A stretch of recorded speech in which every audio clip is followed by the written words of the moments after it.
안녕하세요. 저는 23년 차 타투이스트고 치카노 타투를 하는 에르난이라고 합니다. 타투이즘 샵을 운영하고 있습니다.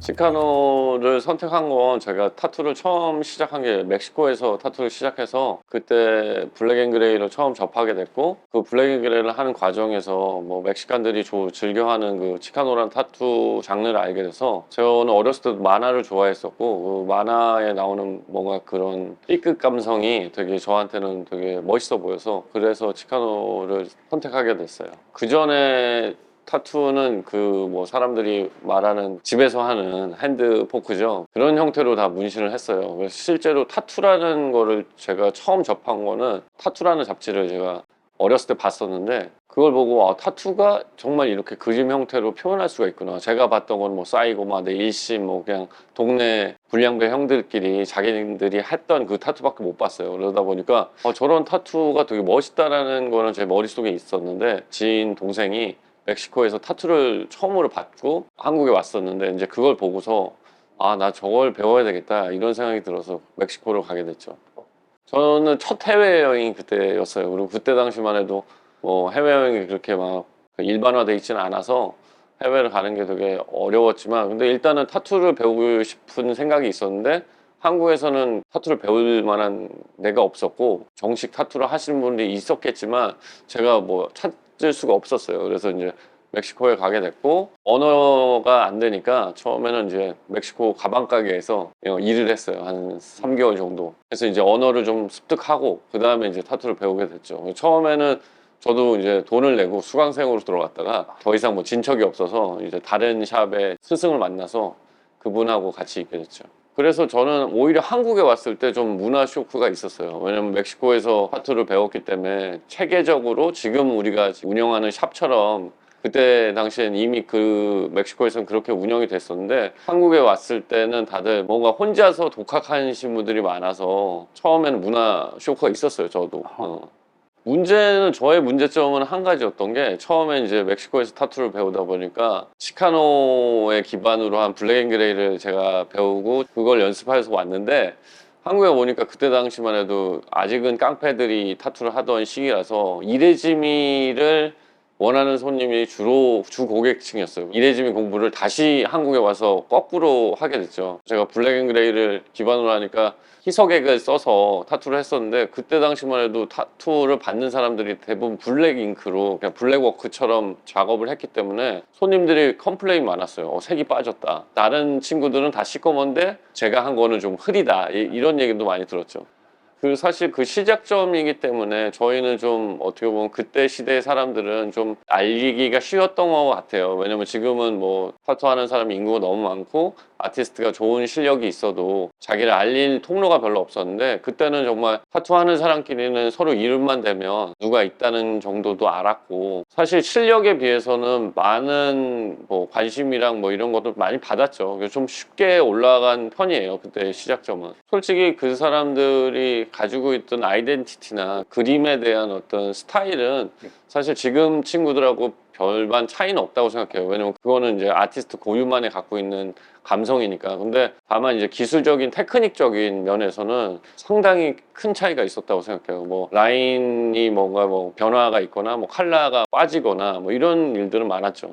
인식은 정말 안 좋았죠. 그래서 뭐 여러분도 뭐 들어보셨던 뜨쟁이라는 말이 있었잖아요. 그래서 과연 돈을 주고 타투를 받을 만한 가치가 있냐, 소위 말해서 노는 사람들은 뭐 뜨쟁이 잡아다가 뭐 공짜로 작업할 수 있는 거 아니냐, 이런 인식이 많았고, 아이러니하게 대신 또 다른 좋은 점은 약간의 낭만은 있었다고 생각해요. 왜냐면 내 신체에 누군가가 평생 남는 거를 준다고 해서 뭐 어떻게 보면 문신을 사고 판다는 그런 개념보다는 그 사람을 좀 알아가려고 노력했던 것 같아요. 그래서 같이 술도 마시고 뭐 식사도 같이 하고 그런 재미는 있었어요. 솔직히 뭐 작업 도중에 싸운 적도 많았고, 저도 어렸을 때는 이제 성격이 좀 뜨거운 편이라서 제 나름대로 불합리하다고 하면 좀 성격이 있어서 그 싸웠던 경우가 되게 많았어요. 그리고 실제로 뭐 작업비를 뭐 나중에 지불하겠다고 해서 뭐 그렇게 작업비를 내지 않은 사람들도 있고, 타투 아티스트를 잡아다가 뭐 모텔에 감금해서 자기 조직을 다 타투해주고 약간 이런 그런 일들도 비일비재했어요. 근데 다행히 저도 뭐 소위 그런 친구들을 저도 어렸을 때부터 알아서 그런 점들은 좀 편했죠. 근데 그때 당시에는 사실은 그런 관계를 좀 잘 모르는 사람들은 아마 타투를 하기 어려웠을 것 같아요.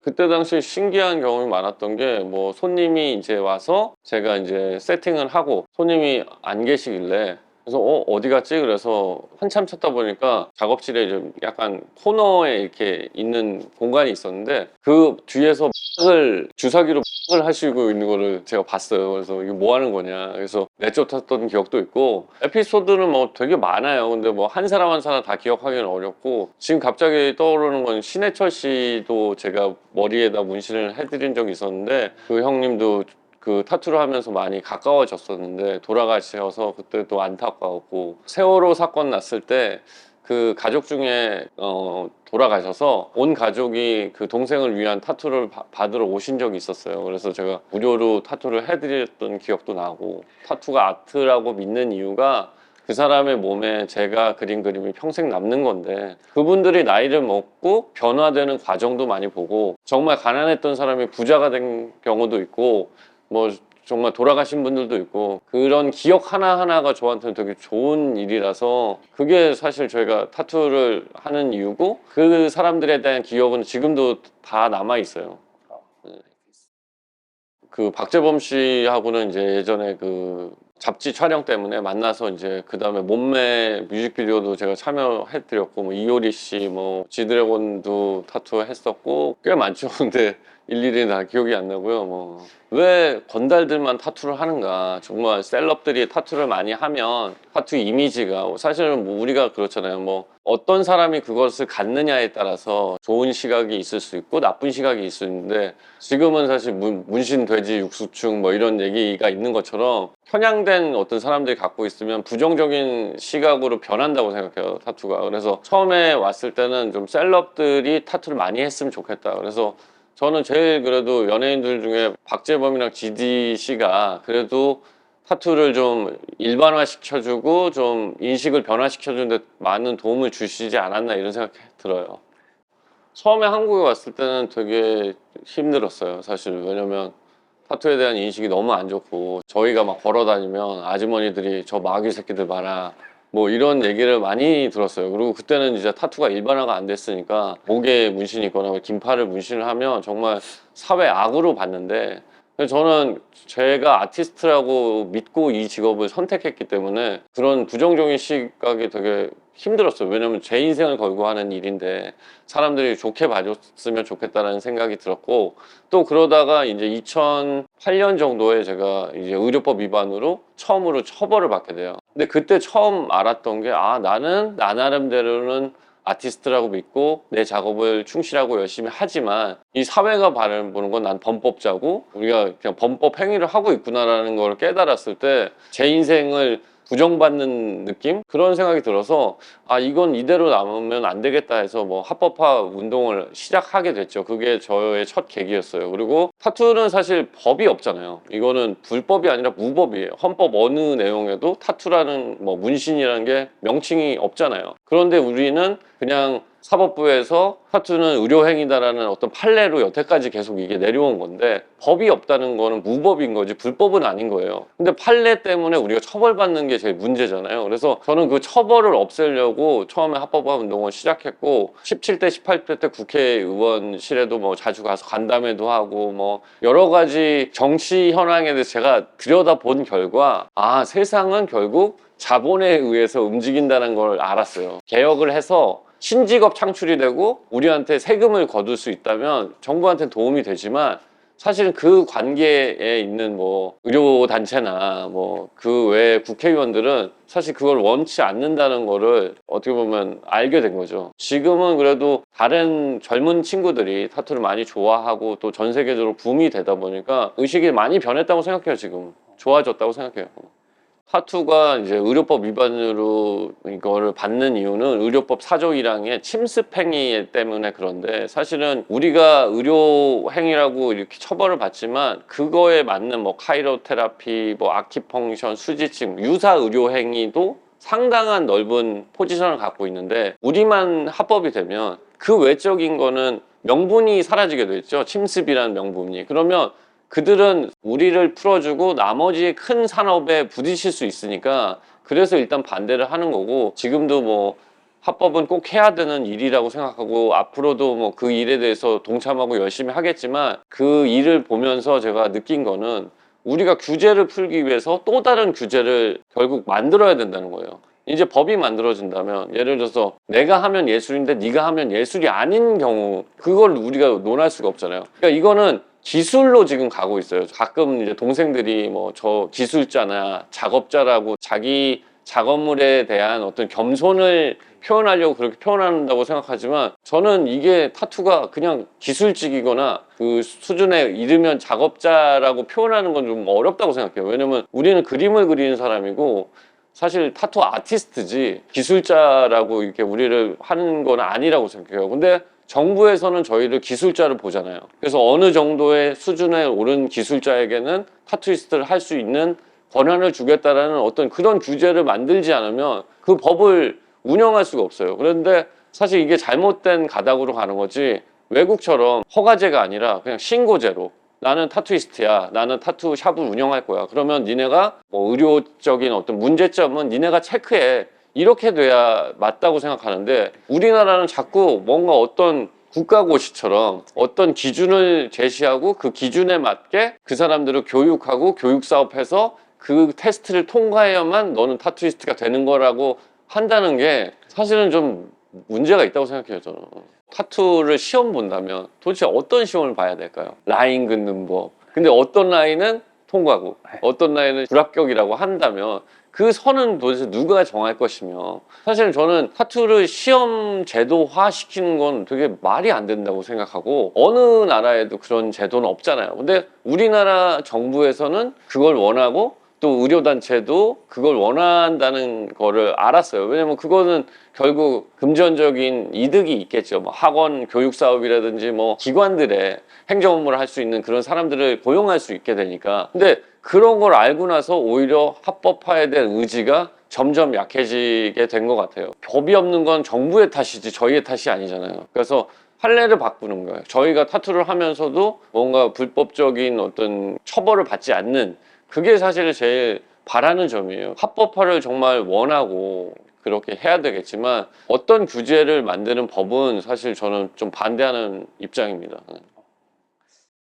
의료법 위반으로 처벌을 받고 이건 부당하다고 생각했죠. 그러던 와중에 이제 박근혜 대통령이 그런 정책을 가지고 있다. 그래서 이제 김춘진 보건복지부 그때 당시에 보건복지부 장관하고 그 영향력이 있는 사람들하고 이제 간담회 같은 형태로 미팅을 했었어요. 아, 정부에서 타투를 합법화하려는 의지가 있다는 걸 저희는 알고 그렇다면 우리가 개인으로 그 자리에 가는 것은 사실 의미가 없으니 타투이스트들을 규합을 해서 뭔가 어떤 단체를 만들어야 이들하고 어떤 딜을 할 수 있겠구나 이렇게 생각해서 한국 타투인 협회를 창립을 하게 됐고 그때서부터 이제 세미나나 뭐 그 밖에 작은 행사들을 하기 시작했죠. 타투 바이러스라는 행사를 3회까지 진행을 했었고 크고 작은 행사들은 또 계속 있었고 뭐 진행하는 동안 늘 경찰은 왔어요. 그리고 뭐 대부분 이제 저희가 아무래도 타투가 너무 많다 보니까 일반 사람들이 그냥 신고를 하는 경우도 있었고 미성년자들이 빨개 벗고 하고 있다 이런 식으로 신고를 하는 사람들도 있었고 근데 경찰들이 늘 왔지만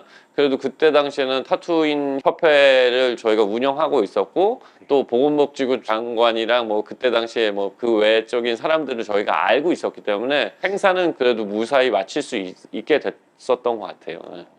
근데 요새 같은 경우는 이제 타투잉이 아예 없어졌잖아요, 컨벤션에서. 네. 그거는 어떻게 방법이 없을까요? 아직은 어려움이 있다고 생각해요. 저는 사실 그때는 젊었고 이렇게 많은 인원을 경찰이 잡아갈 수 없다고 저는 생각했었거든요. 그래서 그렇게 진행을 했었는데 사실은 지금은 타투가 불법이라는 걸 대다수의 국민들이 이제 알게 된 시점이 된 것 같아요. 그때만 해도 타투가 불법이야? 아니야? 경찰관들도 헷갈려했던 그런 시기였거든요. 근데 지금은 이제 모든 사람들이 알기 때문에 그런 어떤 퍼포먼스를 했을 때 더 부정적인 형태로 더 이슈화되지 않을까 그런 우려가 있어요. 그래서 컨벤션을 사실 진행하면서 좀 어려움이 많았어요. 그리고 사람은 자기가 하지 않은 거에 대해 시샘이나 질투도 많잖아요. 그래서 협회를 만들었을 때랑 또 컨벤션을 진행할 때도 사람들이 네가 뭔데 나서서 그래. 뒤에서 소리를 많이 들었어요. 그리고 실제로 지금도 앞선에 나와서 열심히 일하시는 분들한테 좋은 소리를 못하는 사람들도 많잖아요. 그 사람들이 모든 걸 알지 못하지만